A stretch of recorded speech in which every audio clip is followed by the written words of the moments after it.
Well, I want to talk about a real case that I've experienced with a malware campaign. So different clients received the same attack, the same entry vector, and we started looking for something that could be related to that attack so that we could act in advance. So, well, the name is Evolution of a Malware Campaign, a real case. So first of all, I want to introduce myself. My name is Yassin Said. I'm part of the Palma Valencia analysis group, and I'm also in charge of doing research in this field. Here you can also see my LinkedIn and Telegram, etc., in case you want to ask me any question at some point. So what am I going to explain in my presentation? We are going to have a small presentation regarding how malware started attacking the clients, the main characteristics. Well, especially we are going to see what the malware started doing, and then we will see 5 cases in which the attack has been improved by the attackers. Then we are going to compare what has happened since then throughout the campaign. Then we are going to identify the campaign and the main actors, and finally I'm going to show commitment identification table and some links of interest in case you want to know more about this. So regarding the introduction, what was the situation? Well, a new campaign arrived. Systems could stop that campaign, but many samples of this campaign were starting to arrive, and we had to do something. Why? Because malware changes. So the issue here is that even though a tool can stop an attack, can prevent an attack, the attack is going to become more sophisticated. The entry vectors are going to change, and at some point they may be harmful for me. So we started our research in order to see how the campaign was working. We did reverse engineering for that, and we tried to find as much information as possible in order for our system to respond in an appropriate way. So what was I doing? I was looking for commitment identifiers, entry vectors, URLs, strings, hashes from the malware or the executable file, packers. Why? Because I wanted to identify that sample. I wanted to be able to know that everything that is arriving and that's linked to that sample is kept by me, and I can get more strings from that in order to strengthen my security systems and to act in a more proactive way instead of reactive way. So, in initial background, if our clients were receiving an email with phishing, so it was an email that faked some real content and had some Office document with macros. These macros were containing malicious content. The user, as he or she is in a hurry, allowed the execution of this malicious content. This is one of the documents I could obtain from the campaign, and this is a document that fakes a legal, legitimized content. The document is asking us to enable the macros in order to execute the malicious content. I extracted the macros, all this code that you can see here, and I went to my laboratory equipment and I checked if this was doing what it was supposed to do. So what is this sample doing? Well, it started creating files in temporary files, different types of files such as DLLs. And what is it doing with the DLL? It uploaded the DLL, and that's the end of the execution. So if I create directories and the only thing that I have is a DLL, which is something that is going to execute, here is my starting point for my research. So after doing our first static and basic analysis, we could see that we have the text section which corresponds to an executable file, then we see that it's just less than 12%, but the data section is 83%. Data section is going to have the variable, the global variables. This is quite weird. It is very weird that this doesn't have any code. In the part of imports, we can see that we have almost no functions, some memory content, it may be something or not, and the export section is completely empty. Why is this important? A DLL is the abstraction that Microsoft has in order to create coding libraries. This is how they do this type of library. So if I have a DLL and I don't have any export to invoke, this means that the coding is somewhere else. So the functionality of this that this should have, it doesn't have it. So let's see more the sample more into depth. So if it doesn't have the codes, the exports, and the imports, where is the code, the malicious code, going to be? In the DLL main. Maybe some of you already know this, but this is the part of the code that is in charge of setting the environment in order to charge potentially some of the exports. This is what I saw when I inspected the LLM main. So here we can see a lot of code. We can see that the file is trying to fake a legitimate string by pretending to be a type of software, and this here is a malicious code. What do we have in this malicious code? We are going to have the reference to the obfuscation and the packing.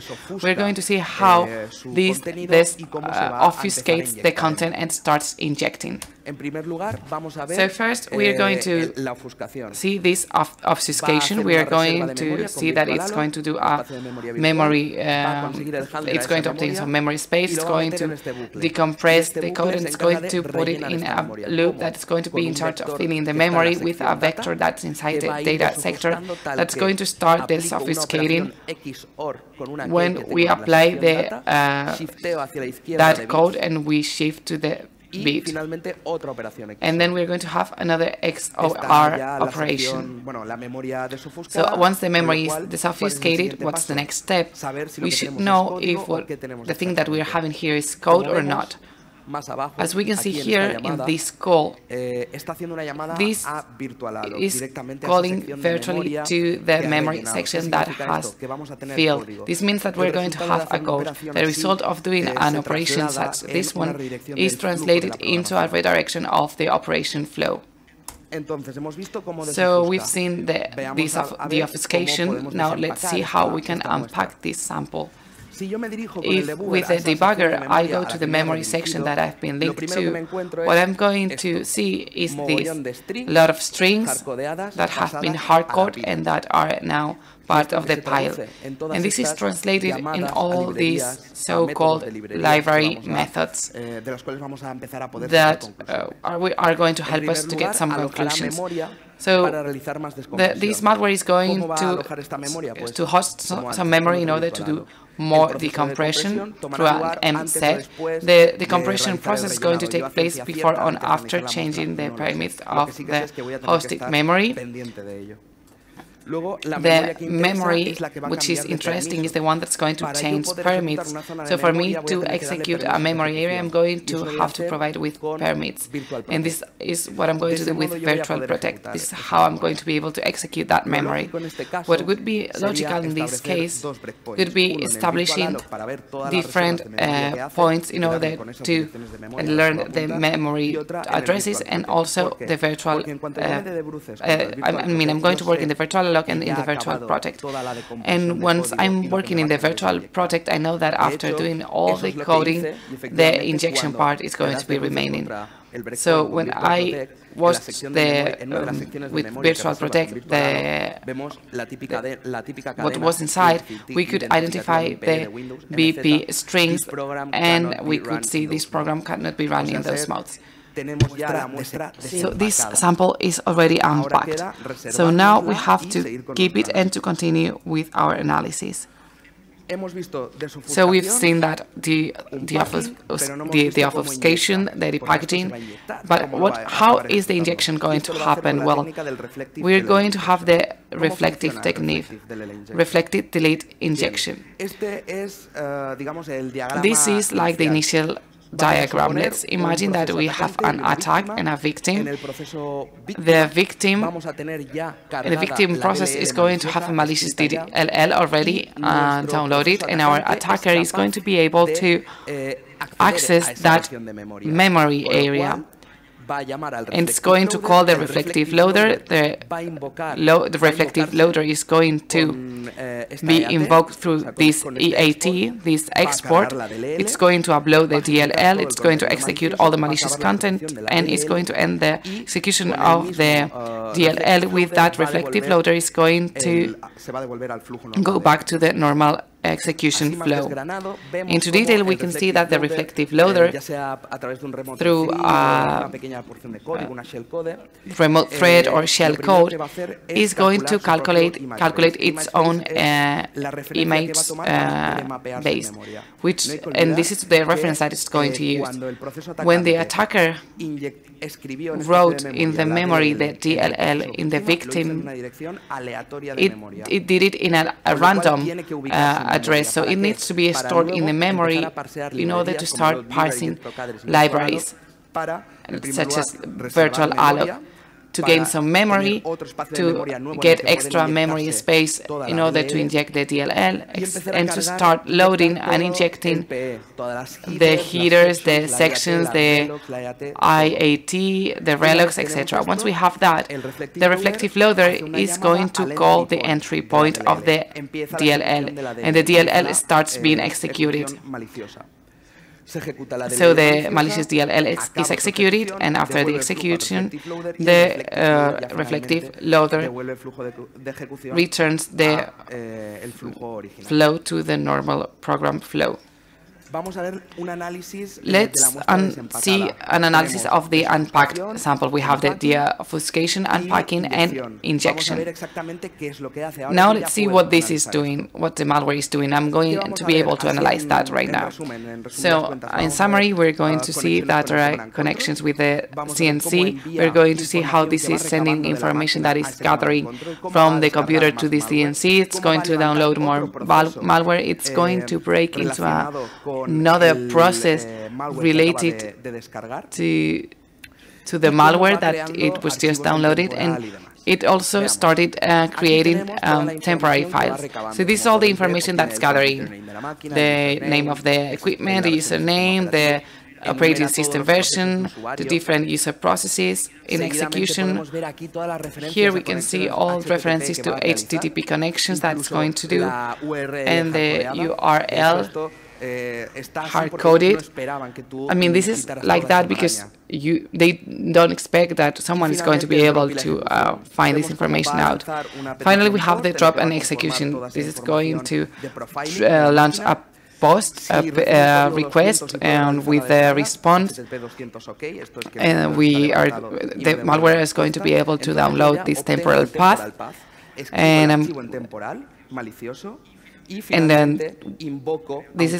then I'm going to be able to invoke a create process after dropping the files downloaded. So let's analyze case by case. We have the first case,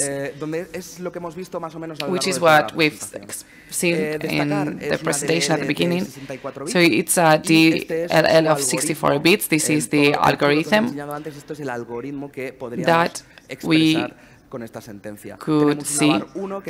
We have the key, we have the vector, which comes from the data sections, like the key. This is going to do an XOR operation in an array operation.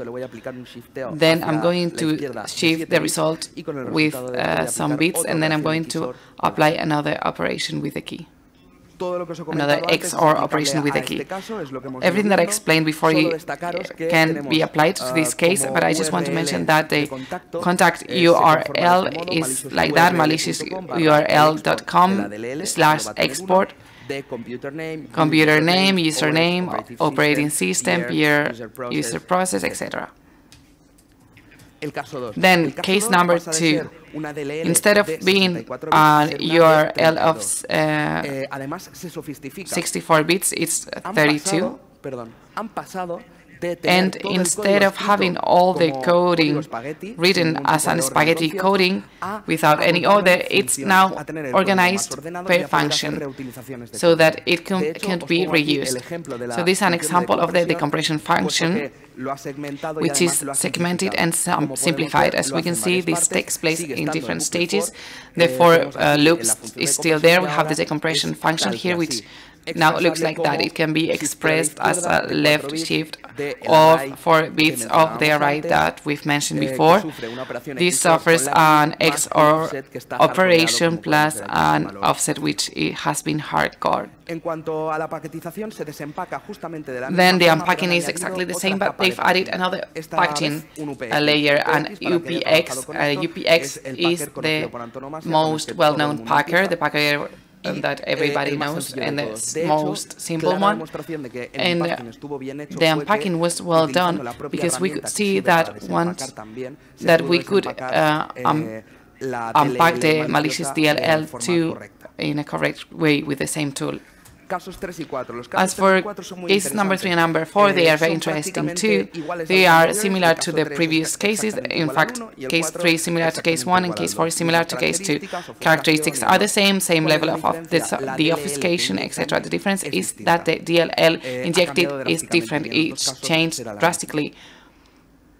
And what happened in this new DLL? Well, it's still obtaining profiling information, but now it can skip the process from the exit point, and it remains with the last process identifier. And why that? Because that way it can control other processes. So it's going to obtain the process token of the victim process, and then it's going to do a lookup privilege value in order to obtain the LUID, which is the permits structures that shapes my architecture in order to access other processes. So this allows you to access other processes as if you were the local admin. And finally, it enables these privileges with adjust token privileges, and it can get my own the process identification and the structure of permits that I can get. Once I can access the memory and once I can do operations that before I couldn't do, I'm going to do a reflective load again. Have a double reflective load. So in the first place, well, this reflective load, of course, is invoked because as a parameter I've downloaded the file, and I will try to download reflectively the second malware that I've downloaded.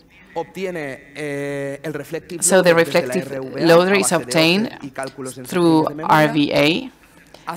Then it saves memory in foreign processes with virtual alloc X and starts writing with write process memory. What is it going to try to write? It's going to send a variable to remote thread. It's going to wait until it has a virtual alloc in order to store the response or other type of event that may arise as a response to the thread. And finally, we're going to have the malicious DLL. And here we have the create remote thread, which is passing the alloc-based export in order to also obtain the reflective loader address. What am I doing with this remote thread? I'm invoking that malicious process in order to continue with this reflective loading. In case this malware is not going to be able to do that, it's going to break into a process, and it is going to do a reboot of the machine. Case number 5 is more like an anecdote. They changed the initial code, and in fact the IDA was not able to show it as a normal code. In fact, I had to start analysis with the debugger directly in order to reach stable coding areas. Here we can see jams, conditional jams, in which some calculations are being done, dynamic jumps, hard-coded jumps, etc. When I've already analyzed a lot of samples related to that, and when I consider that I'm in a stable coding area and that I can recognize that area, I have two options. Either I keep what I have, or I drop that and I throw it to the IDA in order to see what happens. In fact, this code is quite similar to the code at the beginning of the presentation. It seems to fake to be a legitimate string. We see the virtual alloc and we see the loop with the obfuscation. We can see that this is a DLL of 64 bits because the obfuscation code is the same we've seen before. And all the obfuscation codes of 64 bits are going to be specific of that. And now comparison and evolution. What's the look of that in a graph, in a diagram? So we have a main project in which we start organizing two cases, case 1, case 2, 64 and 86 and 32 bits. We see the double packaging, sorry, 82 and 86 and 64 bits, sorry. Then in the second state, chronologically speaking, we see that everything is kept, but the injected DLL has changed. And in the last case, in case number 5, we can observe that the initial wrapper has already changed.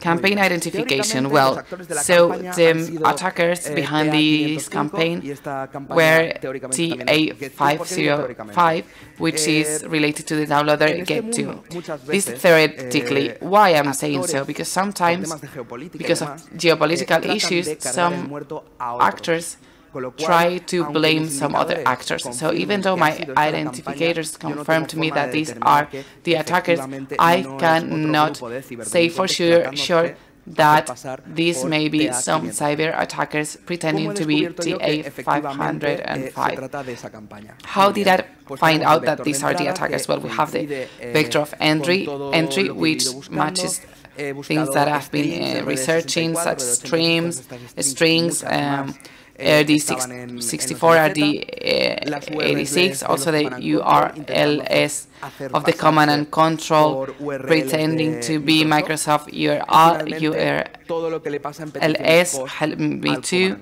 and also command and control. After analyzing these and applying rules and consulting public and private feeds in which researchers have been doing some publications, I've been able to extend my knowledge in this and identify these actors and prepare a report in order to explain that we've got the sample and we can act regarding that. Then